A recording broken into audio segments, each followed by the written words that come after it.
Kumikita po natin, southwest monsoon or hanging habagat ang nakakaapekto dito sa western section ng Luzon at Visayas. Dahil dito, asahan natin makakaranas ng maulap na papawirin na may mga kalat-kalat na pag-ulan. Kaya asahan po natin, mapapadalas na po itong mga pag-ulan dito sa ating bansa.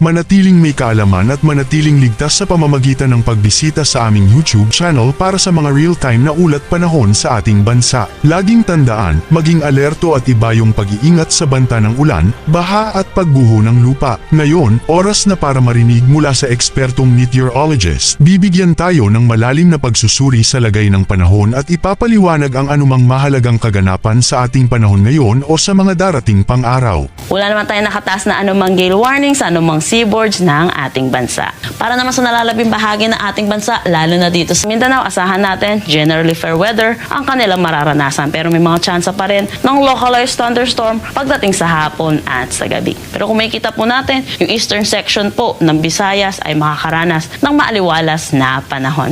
Para naman dito sa may Palawan, asahan natin magiging maulap pa rin ang kanilang papawirin kasama na dito sa may western Visayas. Dulot pa rin ng southwest monsoon or ng hanging habagat. Kung makikita po natin, yung western section pa rin po ng Luzon ay patuloy na umiiral ang southwest monsoon or ang hanging habagat. Pero para naman dito sa nalalabing bahagi, asahan natin magiging maaliwalas ang panahon. Ngayon malalaman naman natin ang lagay ng panahon sa mga susunod o darating pang araw. Bago mo ipagpatuloy, huwag kalimutang mag-subscribe at pindutin ang notification bell para lagi kang updated sa ulat panahon sa ating bansa. Huwag mo rin kalimutang ibahagi ang video na ito para makatulong o malaman ng iba pang kababayan natin ang lagay ng panahon sa ating bansa. Dako naman tayo sa magiging panahon natin sa susunod na 3 araw sa mga piling syudad natin. For Metro Cebu naman at Tacloban, kung makikita po natin, magiging maaliwalas ang kanilang panahon. Iloilo City, makakaranas pa rin sila ng maulap na papawirin na may mga kalat-kalat na pag-ulan Saturday at Sunday. Agwat ng temperatura for Calayan Islands at Puerto Princesa, 26 to 32 degrees Celsius. Cebu, 26 to 33. Iloilo, 24 to 32 degrees Celsius. Tacloban, 27 to 32 degrees Celsius. Kung makikita natin, for Metro Manila at Baguio by Saturday, magiging maulap pa rin ang kanilang papawirin na may mga kalat-kalat na pag-ulan. Pero by Sunday at Monday, bahagya pong hihina ang southwest monsoon kaya hindi na po makakaapekto dito sa may Metro Manila at Baguio, kaya asahan natin magiging maaliwalas na ang panahon. Kaya hindi dito sa may Legazpi, which is nasa eastern section ng ating bansa, kaya asahan natin magiging maaliwalas throughout the 3 days ang kanilang panahon.